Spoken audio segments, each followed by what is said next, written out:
আপনারা 6 বলে 12 রান করেছেন, কিন্তু এর আগের 300 রান আমরা সবাই মিলে করেছি। We have no problem with July সনদ। আমাদের প্রবলেম প্রক্রিয়া নিয়ে।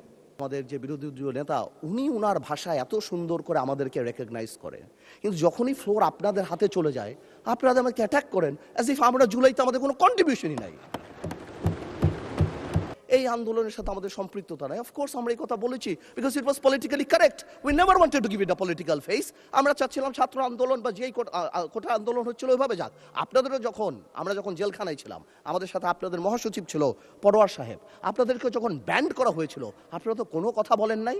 ব্যাপারটা তো অনেক কমপ্লেক্স, একটা ইউনিক সিচুয়েশন। আমি আমার সম্মানিত বিরোধী দলের নেতাদের চোখে আবেগ দেখি, কথায় দেখি, তবে একটা জিনিস এটাও দেখি যে কেন জানি প্রথম থেকে আমাদেরকে জুলাইয়ের বিরুদ্ধে নিয়ে যাওয়ার একটা পায়তারা দেখতে পাচ্ছি। ঠিক যেমন আমাকে কথা বলতে দেন।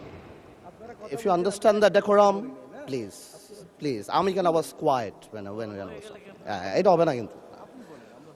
তো আমাকে আওয়ামী লীগ সরকার মনে পড়ে যায় যে আমরা যদি কোনো কথা বলতাম যুদ্ধাপরাধের বিচার চায় না, আমরা বলতাম তেলের দাম কত, যুদ্ধাপরাধের বিচার চায় না। আমি অনেকখানি ওই অ্যাটিটিউডটা দেখতে পাচ্ছি। সবচেয়ে বড় কথা, we have no problem with July সনদ। আমাদের প্রবলেম প্রক্রিয়া নিয়ে। আপনারা কোন প্রক্রিয়ায় করতে চাচ্ছেন, এবং আমরা আমাদের ডিসেন্ট, নোট অফ ডিসেন্ট আগে থেকেই দেওয়া। আমাদের প্রক্রিয়া ছিল, আপনারা দেখেন, উইথ ডিউ রেসপেক্ট, একদম রেসপেক্টের সাথেই বলি, আপনারা সেই সময় রেভলিউশনারি গভর্নমেন্ট করেন নাই কেন?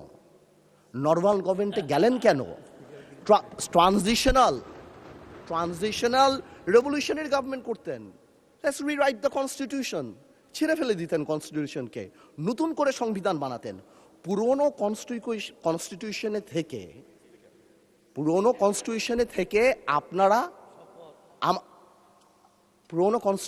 থেকে আপনারা সংবিধানকেই বাতিল করে দিতে যাচ্ছেন।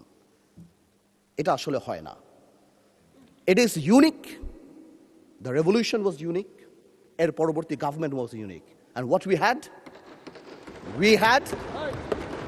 we had a quasi constitutional government.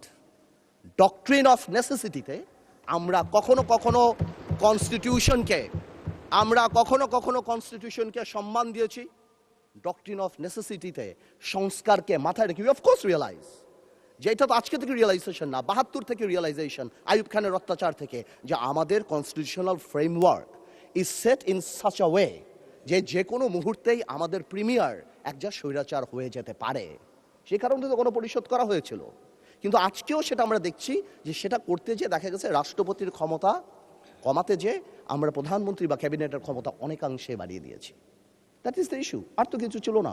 এই কারণেও এবার আমরা আমাদের কনস্টিটিউশনাল ফ্রেমওয়ার্কে রিয়েলাইজ করেছি উই নিড চেঞ্জ।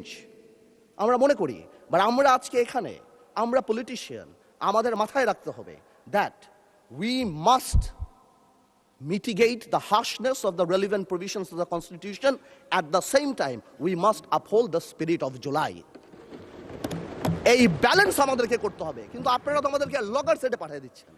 আপনারা এখানে যারা বসা, আমার মাননীয় প্রধানমন্ত্রী কত বছর এক্সাইল, পাশে আমাদের মাননীয় এলজিআরডি মন্ত্রী কয়বার জেল খেটেছে, তার পাশে আমির খসরু সাহেব একসাথে জেলে ছিলাম, তার পাশে সালাউদ্দিন সাহেব কতদিন বিদেশে ছিল, এমন একটা ভাব, কত বছর বিদেশে ছিল।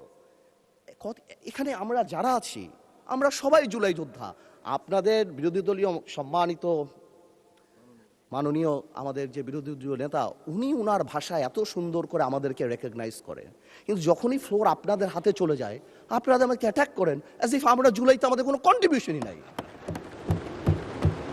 একদিন এক ভাই দাঁড়িয়ে বলল, গতকালকে সম্মানিত সংসদ সদস্য দাঁড়িয়ে বলল যে আমাদের এখান থেকে বলা হয়েছে এই আন্দোলনের সাথে আমাদের সম্পৃক্ততা নাই। অফকোর্স আমরা এই কথা বলেছি because it was politically correct. We never wanted to give it a political face. আমরা চাচ্ছিলাম ছাত্র আন্দোলন বা যেই কোটা আন্দোলন হচ্ছিল ওইভাবে যাক। আপনাদেরও আমরা যখন জেলখানায় ছিলাম, আমাদের সাথে আপনাদের মহাসচিব ছিল পরোয়ার সাহেব, আপনাদেরকে যখন ব্যান্ড করা হয়েছিল আপনারা তো কোনো কথা বলেন নাই। কেন বলেন নাই?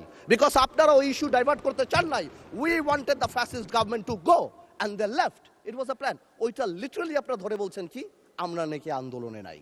শুনেন, আপনারা 6 বলে 12 রান করেছেন, কিন্তু এর আগের 300 রান আমরা সবাই মিলে করেছি।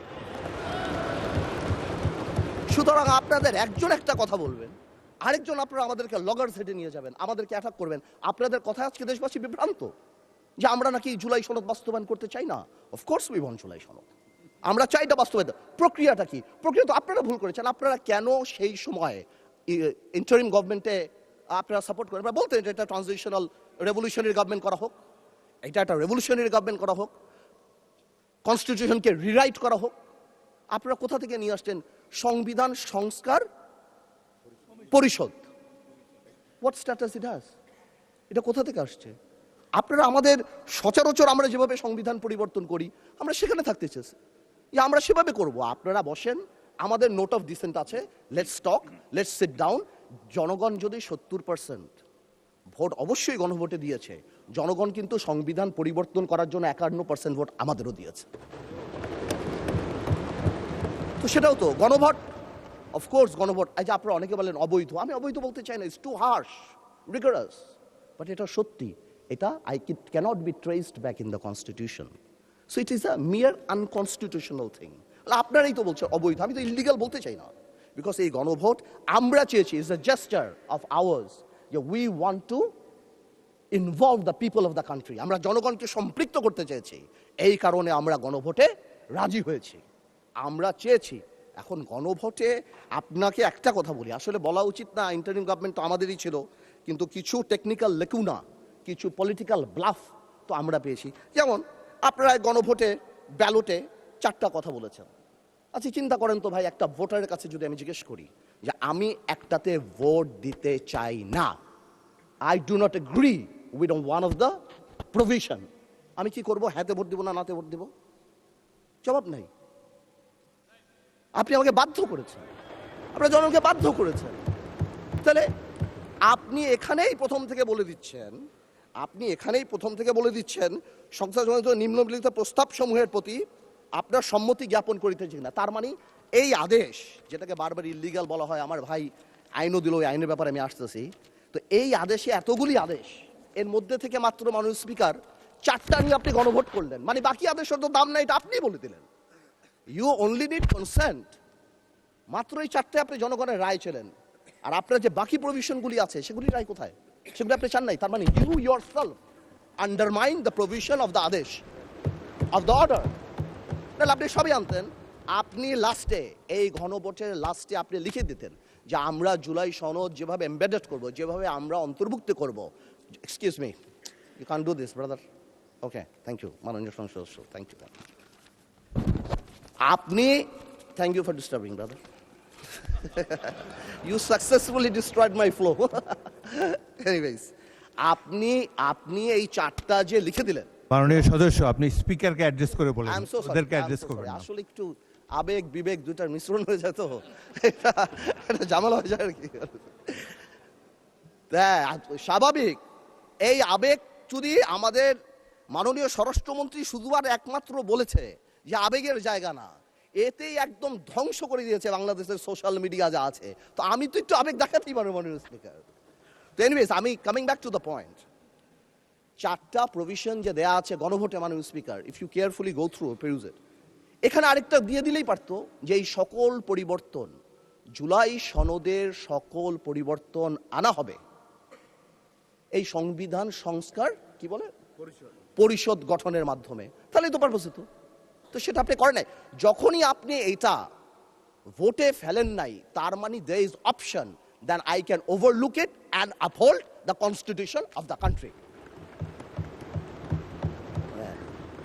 এই রেভলিউশনকে আমরা শ্রদ্ধা করি, 17 বছর আমরা কষ্ট করেছি।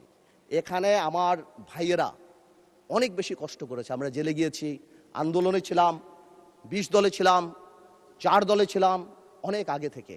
আমরা চাই না, কিন্তু এই যে একটা প্রক্রিয়া, সংবিধানকে ছুঁড়ে ফেলে দাও, সংবিধানকে ছুঁড়ে ফেলে দাও, সংবিধানকে ছুঁড়ে ফেলবো কেন? সংবিধানকে মনে করায় দেয় যেটা 71-এর পরাজয়ের দলিল,